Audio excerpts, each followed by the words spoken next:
IT ประจำบ้านสวัสดีครับคลิปนี้มายืนยันผลการอัปเกรดเซิร์ฟเวอร์อย่างจริงจังเป็นครั้งที่2เป็นคลิปที่2นะครับ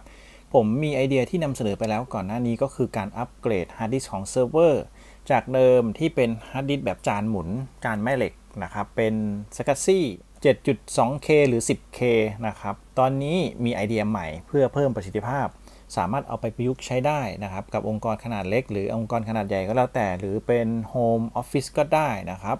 ที่มีเซิร์ฟเวอร์สำหรับแนวนอนที่เป็นเซิร์ฟเวอร์แร็กนะครับซึ่งจะเป็น NAS ก็ได้หรือเซิร์ฟเวอร์ก็ได้ที่ใช้ฮาร์ดดิสก์เดิมเป็นฮาร์ดดิสก์ขนาดเล็ก 2.5 นะครับผมมีไอเดียที่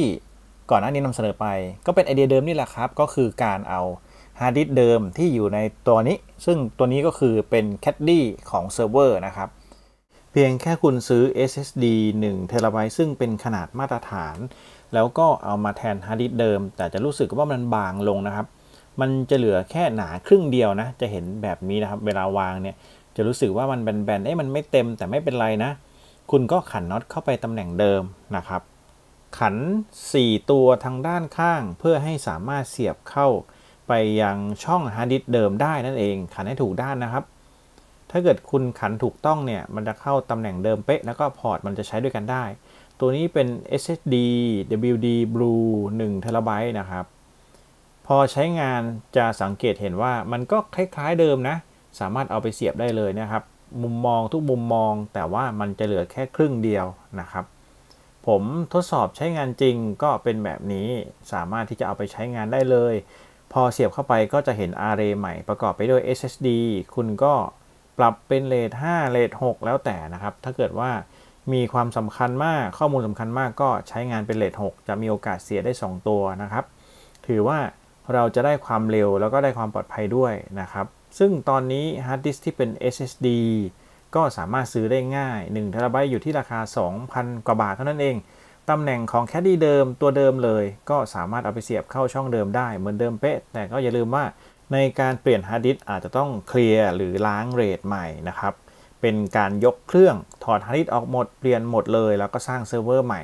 เอาข้อมูลออกมาด้วยนะครับขันน็อตให้ครบจากนั้นก็เอาไปใช้งานได้ครบถ้วนเหมือนกับกรณีที่เราซื้อ SSD มาเปลี่ยนซื้อฮาร์ดดิสก์ใหม่มาเปลี่ยนอะไรทำนองนั้นนะครับมันสามารถทดแทนกันได้แล้วยังได้ความเร็วมากกว่าเดิมด้วยเนื่องจากเป็น SSD การเก็บข้อมูลไม่ใช่แถบแม่เหล็กหรือจานแม่เหล็กแล้วนะครับ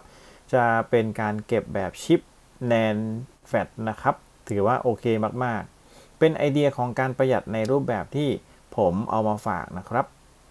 เนื่องจากว่าการทำแบบนี้มันเวิร์กผมก็เลยซื้อฮาร์ดดิสก์มาเพิ่มอีกทั้งกองเลยครับตัวนี้เป็น10ตัวนะครับจะเปลี่ยนทั้งหมดเลยก็เอามายืนยันว่าการที่เราต้องการจะอัปเกรดเซิร์ฟเวอร์1ตัวซื้อเซิร์ฟเวอร์มาแล้วประมาณ 4-5 ปีควรจะเปลี่ยนแล้วนะครับบางองค์กรไม่อยากลงทุนใหม่ก็สามารถใช้วิธีการเปลี่ยนฮาร์ดดิสก์ให้เร็วขึ้นปกติแล้วเซิร์ฟเวอร์จุดที่มันจะคอขวดก็คืออยู่ที่ I/O การอ่านฮาร์ดดิสก์การอ่านเขียนนะครับปกติแล้ว SCSI หรือฮาร์ดดิสก์ที่ความเร็ว 7,200 รอบเนี่ยมันเร็วไม่พอสังเกตดูง่ายๆคือฮาร์ดดิสก์มันจะติดตลอดนะครับถ้าเกิดประมวลผลหนักๆแนะนำว่าเปลี่ยนเป็น solid state ซึ่งถ้าจะเปลี่ยนเป็น solid state ของ Dell ของ HP หรือของยี่ห้อ Lenovo ก็แล้วแต่มันแพงนะครับก็มีไอเดียของการประยุกต์ใช้ถ้าเกิดว่าคุณมีแคดดี้เดิมคุณก็ถอ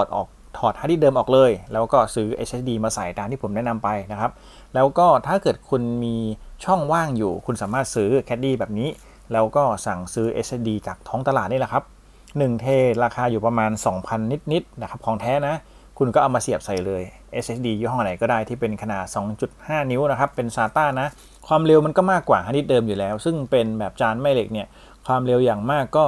ประมาณ1 ใน 5ของ SSD นะครับถ้าเกิดว่าเราเปลี่ยนเป็น SSD ตัวนี้มันได้เพิ่มอีกก็คาดว่าประมาณ5 เท่านะครับพอรวมๆกันเนี่ยมันก็เพิ่มเยอะมากเลยนะมันจะหลุดเรื่องคอขวดไปเลยนะครับหลังจากที่ผมทดสอบแล้วอย่างจริงจังมันเวิร์กมากๆก็เลยซื้อมาเพิ่มแล้วก็เอามายืนยันตามคลิปนี้ครับถ้าเกิดว่าคุณสนใจก็ทักมาถามผมก็ได้หรือยังไม่แน่ใจว่าจะซื้อรุ่นไหนจริงๆผมซื้อรุ่นนี้ครับตอนที่เขาวางขายในท้องตลาดมันไม่ใช่โค้ดนี้ยืนยันแล้วว่าสามารถใช้งานกันได้ขอแค่เขาระบุในสเปคของการขายว่าสามารถใช้กับ เซิร์ฟเวอร์ที่คุณใช้อยู่เป็น HP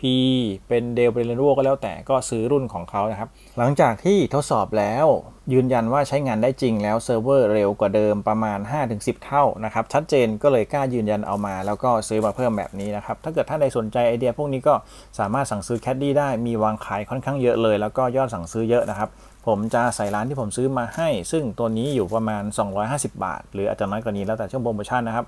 สำหรับท่านใดที่อยู่องค์กรขนาดใหญ่หรือองค์กรขนาดเล็กหรือจะเอาไปทำเป็นเซิร์ฟเวอร์เทสนะครับตัวนี้ก็ค่อนข้างเวิร์กไอเดียแบบนี้